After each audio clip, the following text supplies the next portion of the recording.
Hello. So you guys should have a pretty good basic understanding of Coloroso and her techniques and her theories. So obviously we're going to go back to our jellyfish model versus our backbone and our brick wall. But she also breaks situations down into three topics: realities, mistakes, and problems. And she always refers back to keeping the dignity and always teaching a lesson. Every opportunity you have to teach a child something, a student something, use that. Her first category are called realities. So they're things that just kind of happen. There wasn't really a problem. There was no mistake going on that didn't mean to happen. She uses an example such as dropping a cake. Nobody wants to drop the cake. They're not going to sit there and do it maliciously. You're carrying it, it's a little top heavy, and it falls off the plate onto the floor. Okay, or dropping a glass of milk. So your first instinct is obviously to freak out. You're going to want to scream and yell and, oh my gosh, I'm running late, now I got to clean up this cake, or now we don't have a cake to bring to the barbecue, or I know, there's milk everywhere, oh my goodness, so you want to freak out. The Coloroso says to take a moment, and even if you do freak out, just take a moment and think it over. So there's three different people that are going to handle the situation differently. So jellyfish are going to take it on all on their own. They're going to say, oh, sweetie, come over here, sit down, here's a cookie, or, oh, that assignment was just too hard for you. Let me find you an easier assignment. So they don't give ownership at all to the student. Even though they didn't mean to do something wrong, you still have to give them the ownership of that. The brick wall is the opposite. You lazy kid, how do you not know how to do this? I've been teaching it for 20 minutes or 3 weeks. They're going to blame the child, blame the student, take away that dignity, and you don't learn anything. They're probably going to shut down. Whereas the backbone is a little flexible. They say, oh my goodness, this is quite a mess, what are you going to do about it? And instead of just telling them what they're going to do about it and walking away, you stay there with them. You help them out. If they're having a problem with an assignment, you sit there and help them with it. Not every time, but say, they really just don't get a concept and they fail a test. That's reality. It happens. They didn't do it on purpose. It's not like they didn't study or they didn't, bring in something to do. But mistakes are a little different. So these are errors in action, opinion, or judgment. That's how Coloroso states. They're caused by poor reasoning, carelessness, insufficient knowledge, etc. So if you read the last section to yourself for a second, all of those things are things that we're supposed to be teaching our kids. They're not things that they're born with, and they're not things that all of them get at home. So mistakes are actually partially our issue as well. For instance, forgetting your gym clothes or forgetting your book. So your students are always forgetting things, I'm sure, even something as small as a pencil or an eraser.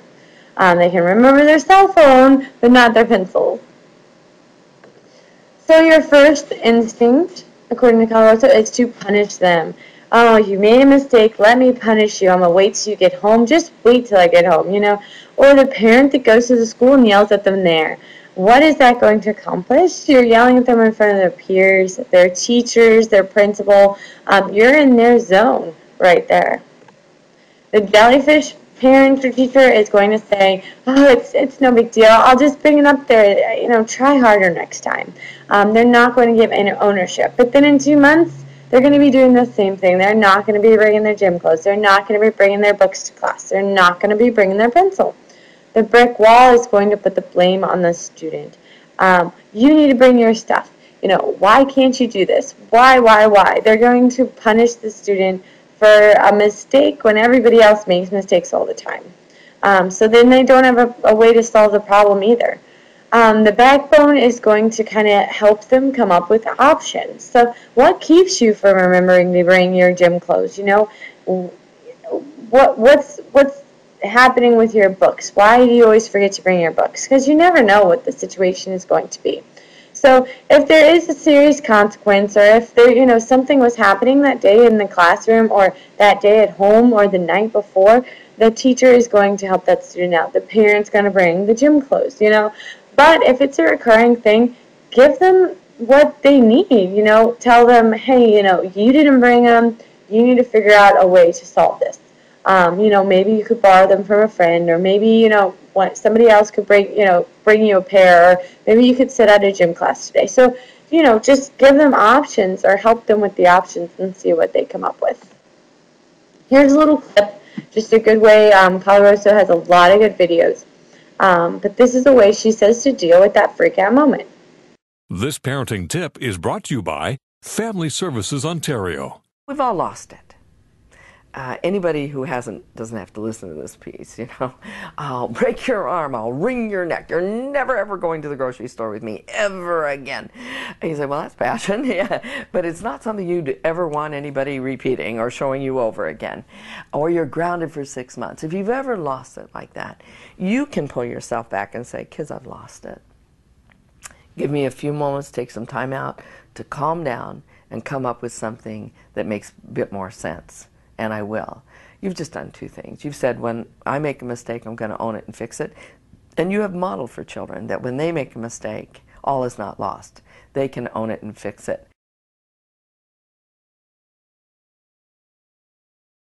So her last section deals with problems. Okay, problems are different than mistakes. It's kind of a mixture, so it's a bigger situation. So it's a mixture of the mistakes and realities. So something like a student borrowing something from another student and they lose it. Okay, so in this instance, it's a baseball mitt that she talks about. Well, the girl lost her friend's baseball mitt, so she's devastated. What is she going to do? She doesn't want to give them hers, but she doesn't want to, tell her that she lost it. Or the student that comes in and says, I did that assignment, miss, but you don't have it because their computer crashed or they didn't save the file right. Or, it's a mixture, so things happen, but they should have been a little more proactive. Or the kid that brings home a D. So maybe that kid did the best they could do with that D, but they're getting yelled at regardless. So in that type of situation, Coloroso says, sit down with the student, sit down with the child, talk to them. Ask them, well, how did you get this A? How did you get this B? How did you get this F? You never know what they're going to say, and you can't blame them. Because something that may seem like a huge problem has easy solutions. Let them fix it. Oh, you got an A. Well, how are you going to keep getting the A? Or you got a D. Do you want something better? Okay, how are we going to get something better? Always figure out who owns the problem first. Coloroso is huge with this. If it's not your problem, don't fix it. Sit down with the student. Is it really their problem? Is it a collective problem? Is it the entire class's problem? Don't solve it for them. Regardless of whose it is, let them fix it themselves. So show them what they did wrong, give them that ownership, and then help offer ways to solve the problem. That way their dignity's there, they have a solution, and they can follow through and fix the problem. Here she lists 6 steps to figure out the solution to a problem. So identify the problem, and yes, I know it's a lot like the scientific method, but list options for solving the problem, evaluate those options. Don't just list them, go over them with the student or the kid. Make sure that they understand the consequences of each option. Do pros and cons. Choose an option, make a plan and follow through, and then evaluate it afterwards. You always want to make it a learning experience. So she always goes back to the main point of any interaction with students or kids is to help them grow. You want everything you do to be a model for them, to help them get stronger, better, smarter, wiser, everything. So here's my last clip, but this is one of my favorites. It kind of brings in together everything that her book talks about. This parenting tip is brought to you by the Lyle S. Hallman Foundation. I have 6 critical life messages that I believe every child needs to get. I'm an old school teacher, and when a kid walked through that door, I didn't care who he or she was. I didn't care where they came from. Their dad was an alcoholic, mother had an interesting occupation, brother's been in jail. Every kid walking through those doors is a kid, and they need 6 critical life messages. They also need these same messages at home. I believe in you. I trust in you. I know you can handle this. You're listened to, you're cared for, and you're very important to me. Children need to hear that in lots of different ways every day, but think about it. Do you really listen to your adolescent? He has a big zit right in the middle of his face.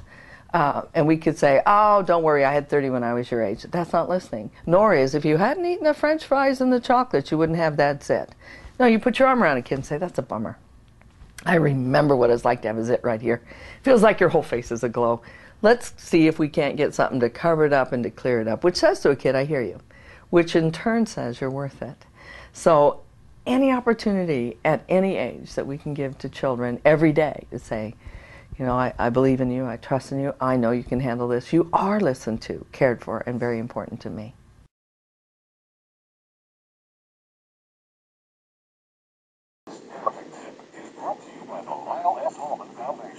I have 6 critical life messages that I believe every child needs to get. I'm an old school teacher, and when a kid walks through that door, I didn't care who he or she was, I didn't care where they came from. Their dad was an alcoholic, mother had an interesting occupation, brothers didn't care. Every kid walking through those doors is a kid, and they need 6 critical life messages. They also need these same messages at home. I believe in you. I trust you. I know you can handle this. You're listened to, you're cared for, and you're very important to me. Children need to hear that in lots of different ways every day, but think about it. You're really listened to your adolescent. There's a big zit right in the middle of this space. And we can say, oh, don't worry, I had zitting when I was your age. That's not listening. No worries. If you hadn't eaten the french fries and the chocolate, you wouldn't have that zit. Now you put your arm around a kid and say, that's the problem. I remember when it's like that in it right here. Feels like your whole face is aglow. Let's see if we can't get something to cover it up and to clear it up. Which says to a kid, I hear you. Which in turn says you're worth it. So, any opportunity at any age that we can give to children every day to say, I believe in you, I trust in you, I know you can handle this. You are listening to, cared for, and very important to me. Thank you.